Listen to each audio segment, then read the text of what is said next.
Now this afternoon is going to be all about scrappy.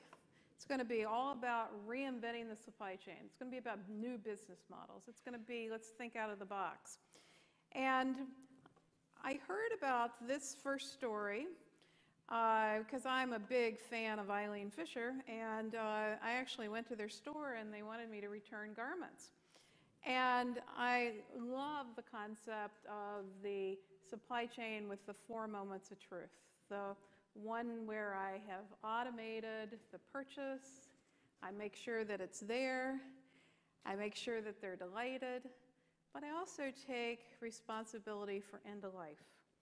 And so I asked the folks from Green Eileen to come and talk about how they started their new business model. And I'd like you to invite Cheryl Campbell, founder of Green Eileen, and Kevin Cooke, creative development leader, to the stage to talk about how you evolved Green Eileen. So tell the group about it, and here's your clicker, and that's forward, and that's your counter. Okay?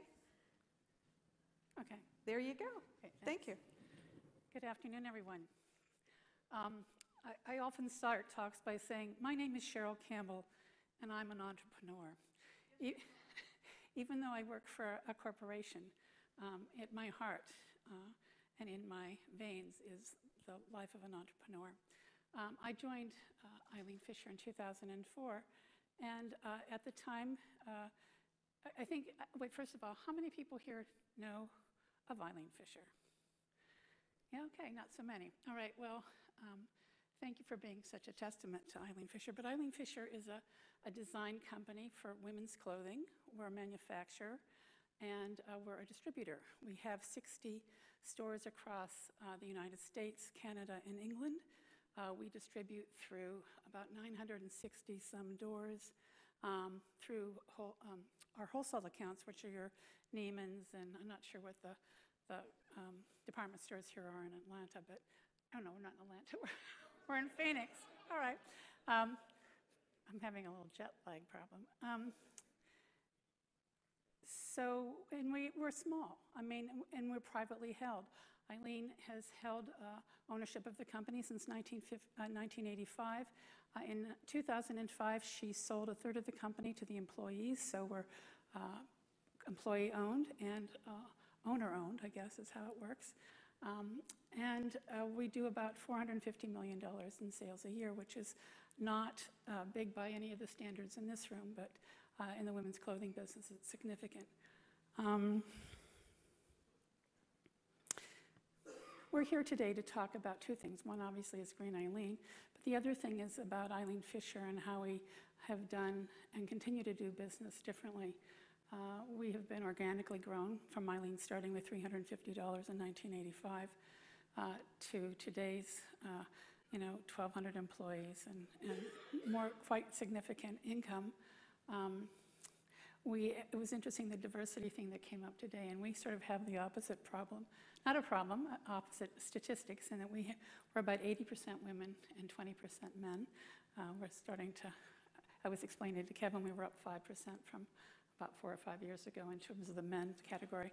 Racially, we're fairly diverse, but the men-women thing is a little off balance. I think that's all I wanted to say about Eileen Fisher, so you had a little bit of a background to understand who we are and what our core business is. And Kevin's going to talk about our Vision 2020 and what we're doing differently today. So I'm one of the men that made it on this trip. So to give context, Green Eileen is this, like we say, it's more than a give back program, but to give it context, to understand that it doesn't live just as an independent initiative within Green Eileen, or within Eileen Fisher. It's part of a holistic vision of our company and the way we do business. We're going to talk about Vision 2020, which is the first 5 years of our journey towards the goal of 100% sustainability. Vision 2020, I saw Eastman had Vision 2020. That's a very popular end-of-decade missions title, but how would you not pick that? It's such a good one. And then we're going to talk about what the next steps are and where we are and how we've evolved to this point and what we think the future could be. So it was interesting to hear a lot of the success stories so far today, because we really feel like where we are with some of these initiatives, we're right in the middle of it. And it's going to be great, and it already has been great to hear from this group about where we could go, because I think we're a pretty unique company, and we really challenge ourselves, and we're very open and transparent about what we don't know. So we have a lot of ambition, and we'd like to try to do things in a different way than traditional businesses, but we're very real with ourselves and understanding that we don't always know how to do that. And I think that's part of my transparency with you guys, and why we're here too, is a huge part of it is to learn and to share our story. So Vision 2020 for us is, it's a holistic approach. We are kind of inspired by circular economics and the idea that we really need to look to nature to think about the way that we can have restorative planet and restorative business. So we don't think the linear approach really works for us, and we don't think it really works for our industry. Everything about Eileen Fisher feels more in nature and organic. That's always been kind of our viewpoint and our comfort zone. And it's, I think, really important to look at different ways to think about industry. So when you're thinking about industrial symbiosis and how can we innovate and think about the return of products into the life cycle, and how can we have second, third, fourth, and infinite lives for the products that we're making, and how do we design into that. So that's a huge part of Vision 2020. And when you're thinking about circular economics, it's realizing that every part of your business or your organization affects every other part. So when we think about Green Eileen in a few minutes, it's through the context that every part of our business is part of closing the loop. So at our company, Eileen is a huge influential figure and a very inspirational figure. It is a person. Eileen Fisher is a person. Some people ask me if that's just a name so we can put it on the door. But this quote is something that lives in our stores, on our website. It's in our offices. Becoming more mindful about clothing means looking at every fiber and every seed and every dye and seeing how to make it better. We don't want sustainability to be our edge. We want it to be universal. So in our company, making the social or environmental case for a lot of our initiatives, we don't have to spend a lot of time with that. That's the easy part. It's how do we do it, and how do we make that still part of a profitable business. That's where we spend the majority of our energy, which is kind of great, because I think at a lot of companies you're justifying the reason. This is just from our founder, and it's really felt and shared throughout our company, and a lot of people come to work for us because we represent these values, and we're known for it in the industry. At the same time, there's some quotes and stats that live with us in the company that are pretty hard to hear for us, but we say them a lot. There's no business to do on a dead planet. That's David Brower from Sierra Club, the founder of Sierra Club. There's also the statistic that fashion is the second largest polluter in the world, the second largest industry polluter in the world behind oil. And then I think it's the World Economic Forum says that if we continue at our current global growth rate, that we will need 3 planet Earth's worth of resources in 2030 to live the way that we currently live now. It's not all doom and gloom. We're not talking about those 3 things all the time, but it is part of our reality. And we try to look at those as actual inspiration for where we need to get to kind of align our values and justify how we can exist in the kind of business that we have in the way that the planet is currently going. It's our viewpoint that we do have finite resources, and fashion is all about resources. I think it's the notion of energy return on energy invested. We've gotten all the cheap and easy to get resources, and they're just becoming more expensive. So how can we do business today the way we're going to do business in 2020 or 2030? And a lot of this we don't have figured out, but we're willing to take the next steps to do it. I think a big part of this is there's Eileen Fisher on the left and then another t-shirt on the right. It reminds me of the food movement, maybe if we're calling that a movement, 15 years ago. I think we were on the cusp of people really starting to think where their food came from. This is probably pre-Whole Foods, and looking at what's the difference between this tomato from my farmer's market and this tomato from the supermarket, and the journey and the different possible pesticides and the freshness and where it was grown. Was it homegrown? That seemed, it was kind of a paradigm shift in the food industry, and I think we're there with fashion right now. And I think there's a paradigm shift going on just a planetary shift, and maybe it's already happened and we're reacting a little bit too late, but part of what we're thinking with Vision 2020 is we have to engage the consumer in understanding where their clothes come from and the idea that their clothes come from nature, and that impact is pretty huge. So we look at it, this again going back to the idea of circular, we look at it in 5 different ways, that key drivers of the fashion industry, and these are not very different than a lot of different product-based business.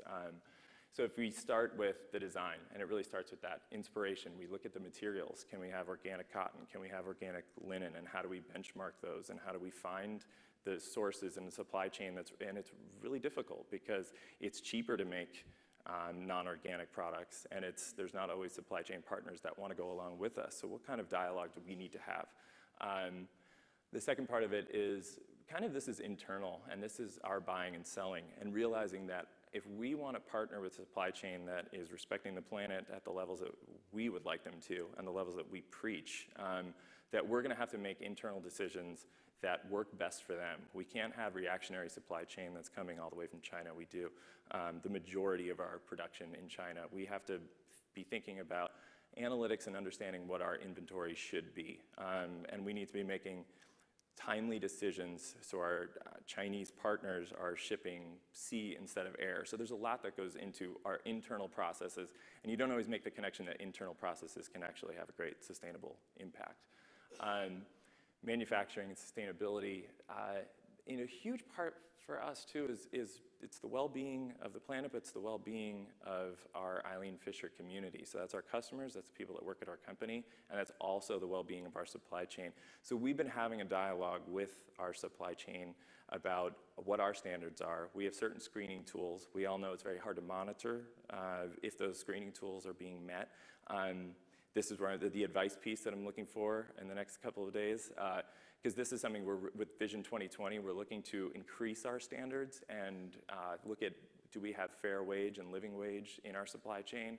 And if not, how do we get there? And how do we partner with other companies that are starting to make these demands? So a lot of it is about partnerships in fashion, because we can't do this alone, and we can't influence the supply chain in fashion alone.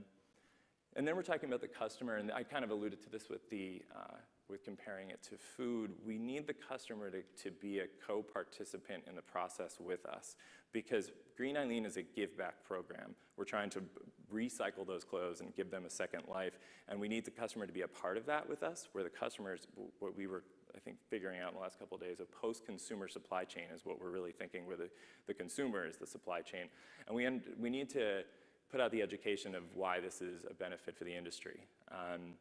And this is the area of Vision 2020 that I lead, before and next life. So this is when we're getting the clothes back. This is pre- and post-consumer waste, and thinking about how we can turn these products into something else. And it doesn't necessarily have to be from clothes to clothes, although that's a huge part of it. If we can think about our designing into quite literally a shirt that will then live on to be a pair of pants, and thinking about how do you design into that. But it's also, what are the other products? You know, you can turn clothing into so many different things, and a big part of that is looking at technology. We have, there's a lot of investments in technology right now. They're looking at fiberizers that will break down into cellulose fiber that can then be turned into yarn and upcycled into new products. So that's we're on the cusp there of a lot of different schools, like Cornell is looking at these types of machines. So how can we be a part of that, understand what the technology is, and make the proper investments? And I think we need partnerships with that too. So what we kept finding too with this Vision 2020 is that these are very big goals, and a lot of them are value driven. But what always has surprised me about the company is that we've never looked at healthy business and values as two separate ideas. They've never been siloed, and they've never been in competition with each other. And if anything, we're looking at Vision 2020 and looking at how profitable this could be. We could actually say we would use that kind of business model to increase profits. And that's the exciting part. And I don't always think it works that way. This isn't some kind of rosy picture that we're trying to say that, wow, it just so happens that profitability and sustainability have this link. It really does. And we were sort of stumbling upon that in the creation of this idea. To hold ourselves accountable, so this is not just words, because again, it's something that we've practiced for a long time, but realizing we're just not doing enough. We're creating what we're calling riverbanks. So if riverbanks feed the water down to its final source, that's how we're kind of using the term. And there are going to be 8 separate riverbanks. So much of this is tied up in the social, what we're calling the social riverbanks: fair wages and benefits, conscious business practices, worker voice, worker community happiness. It's not enough for us just to have people that have enough money to live. We want to have a joyful atmosphere in our supply chain. We want to have people that feel satisfied with their work and understand their work. The environmental riverbanks are in construction right now, but they're very specific. We go fiber by fiber, we go by the amount of water, and we're benchmarking based on 2020, 2025, and 2030. These will be completed by the end of the year, and to hold ourselves accountable, we're going to publish these. Because that's what we really want to set the precedent of transparency. And we also want to put something out there in the world that we're driving towards. If we share this with the community, then it's going to be that extra bit of fire for us to try to reach it. So I'll hand it back to Cheryl to talk about how Green Eileen fits in. Okay.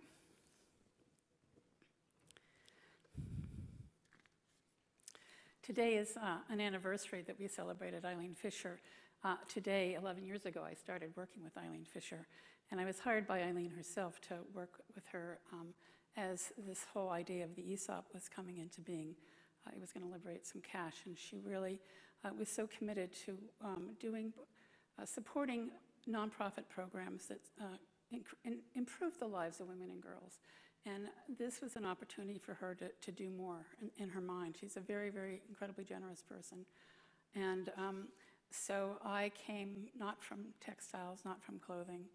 I was new to this whole world.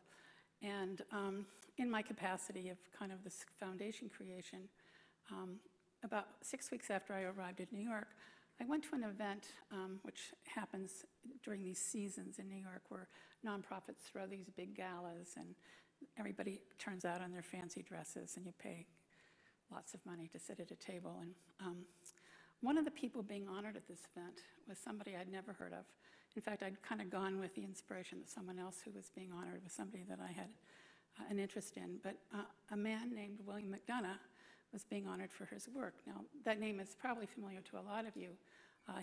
The previous year, in 2003, he'd published the book Cradle to Cradle.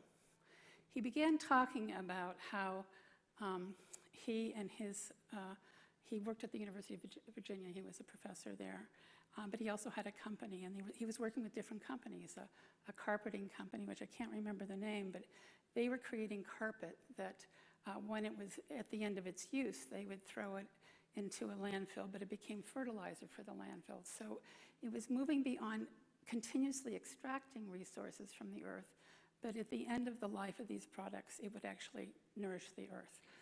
His partner, whose name was Michael Baumgarten, who was from Hamburg, had created this, which kind of stuck in my mind, this paper that they used to wrap ice cream sandwiches. And in this biodegradable paper were seeds of wildflowers. So I don't know, I was kind of like taken aback. I had moved from Canada, so yes, I was a little bit in the backwoods there, but I had never heard of these ideas, and I was so inspired. This is 6 weeks into my life in Eileen Fisher that I thought, I want to go study with this man. You know, I just relocated from Canada to New York, and then suddenly it was like I wanted to go to Virginia to study with William McDonough. And he's a very colorful character. If any of you have met him, he's quite flamboyant and quite a visionary. But it was so influential to me, and that was the beginning of the seeds for Green Eileen. The next day I went back to work, and I was all over Eileen about Cradle to Cradle and how she had to read this book and what were we doing, and textile being such a not so great business, you know, what kind of things could we change? So life went on, and the foundation started to have some roots. We started a young women's program to train leaders from different diverse socioeconomic backgrounds, and it was successful. And at some point she turned to me and she said, you know, it'd be really great, because she had funded this foundation. She said, it'd be great if this foundation could be sustainable in the next 5 years. So I'm thinking, I'm spending a lot of money here. You know, how are you going to make this sustainable? And as things happen in life, about 2 weeks later, I was reading, I think it was in the New York Times, that they had featured a really small article on a young designer in England who, as part of her business model, was taking back her fashion. She did kind of high-end party dresses, in the $2,000 or $3,000 range. So she was offering her customers, if they wanted to, after the season, you wear your dress once, you didn't want to be seen in it again, obviously. So you could bring it back, and she would give you some kind of incentive or discount on the next one. And then she would take that previously worn dress, kind of clean it, maybe take the bow off or something, and then resell it in another way. And that somehow just really rang my bell. It was like, oh my goodness, here I am in this fashion company that one of our tenets is timeless design. Why couldn't we take some of our clothes and resell them and make money for my foundation? Not my Eileen's foundation. And so I thought this was so brilliant of me. And I took it to Eileen, and she was interested, but a little concerned that in her back of her mind that what was going to come back from her customers if we asked them to bring it back was the things that maybe hadn't been the best designs, like, in other words, her mistakes. She wasn't really looking forward to facing that. But we decided to take the leap, and we started with our employees. As an employee of Eileen Fisher, you have a very generous clothing allowance, and every season, a box of clothes arrives. And if you live or have ever lived in the New York area, our closets are not that big. So people were always complaining about how are they going to get any more clothes in their closets. So we put a call out to our employees to, donate your clothes to the foundation, and we're going to sell them. We're going to raise money for women and girls programs. And I think we had a contest or something, and we said if whoever brings in the most gets, I don't know, something desirable. So within about 6 months, we had enough clothes to start selling, and we had just simultaneously had created this thing called the Lab Store, which was kind of a new concept. And in that store, we had current clothing, which you find in any Eileen Fisher store, recent clothing, which meant it was from a company store, last season's clothes, samples, and then the recycled line. And this was really popular.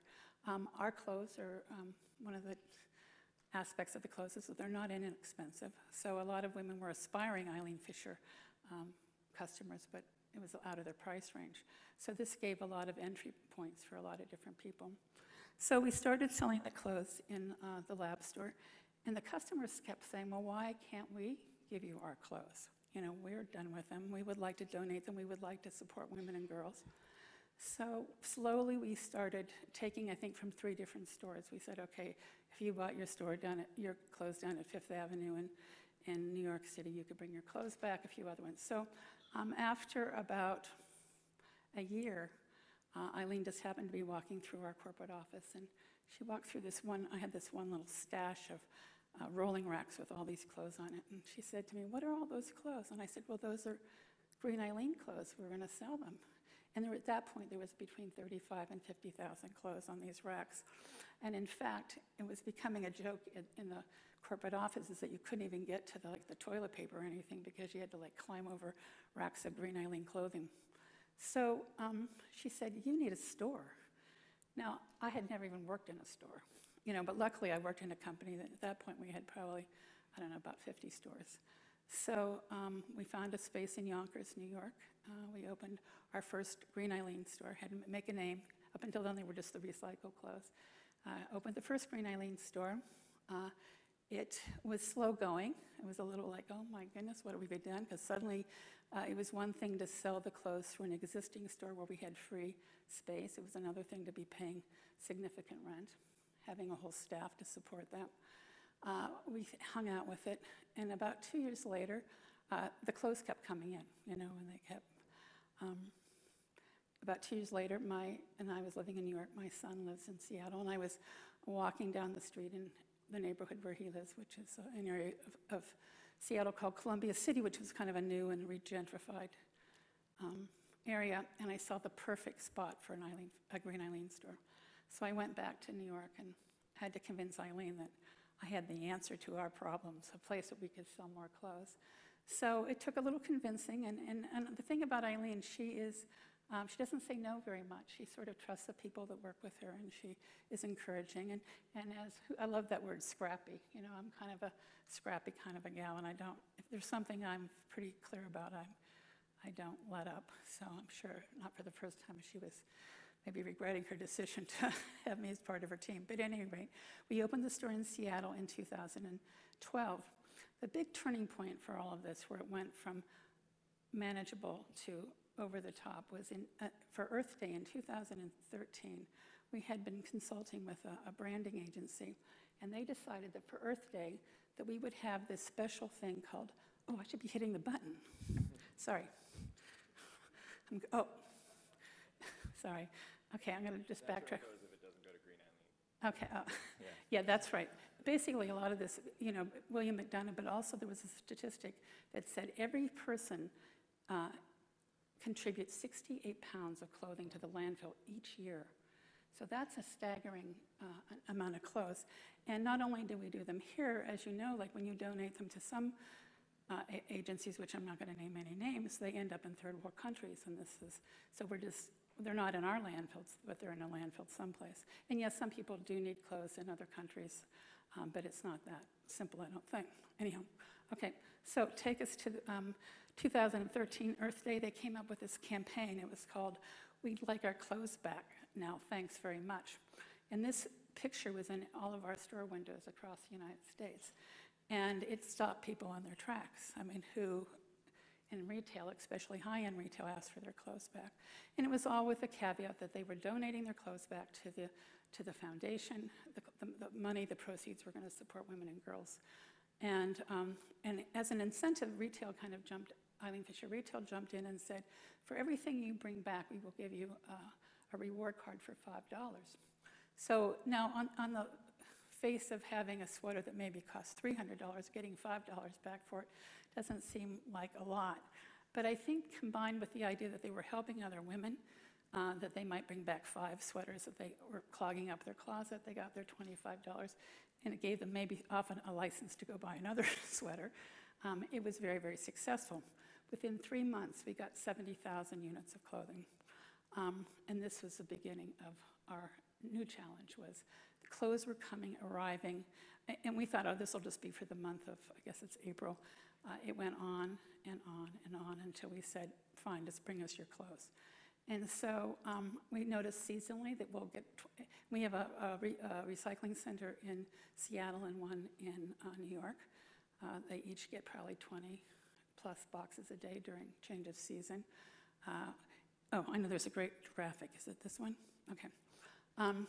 As of our second quarter in 2015, we've taken over 500,000 garments.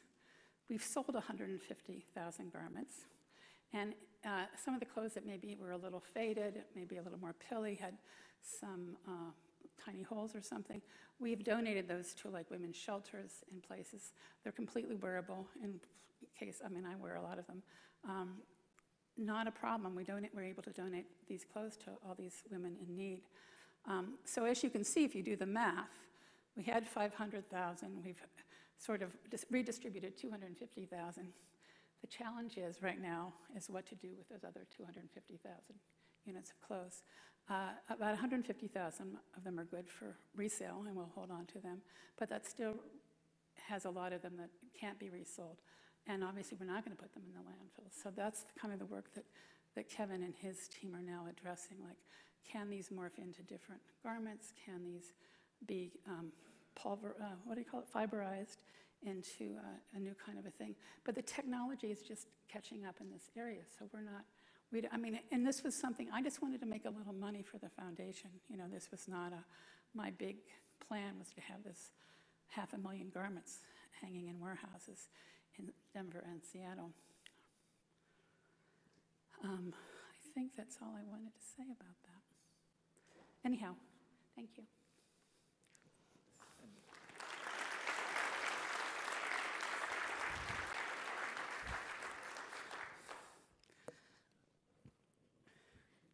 Well, I think you've redefined scrappy. So where do you see this going? Well, I think, I know the other thing I wanted to say is, at the end of 2014, I mean, up until now, I was, trying to juggle this whole program. And it became clear that it needed to go into Eileen Fisher. We needed to take it out of the foundation. There's a lot, I don't know if people are familiar with foundation legalities and stuff like that, but to have that many transactions through a nonprofit was literally a nightmare. Our fees for auditing costs and book, whatever, it was a nightmare. So we worked it out with Eileen Fisher Inc. that they would, in essence, buy Green Eileen, and it would move into the company because they know how to run stores, and they could benefit from the advertising because we'd done really little. We were kind of dependent on Facebook and stuff like that to get the word out.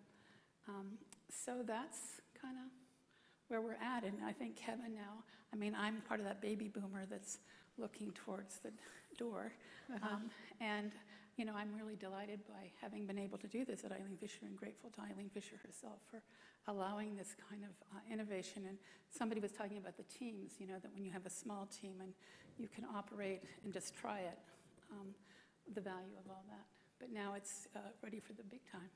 So what do you think, Kevin? As you own this last moment of truth, what do you think that looks like for the supply chain? Well, I think it was just a huge aha moment. It starts as this small idea, and it just kept growing and growing. And I think it hit the industry right at a really pivotal moment where we see factory collapses in Bangladesh. There's this huge spotlight on fashion.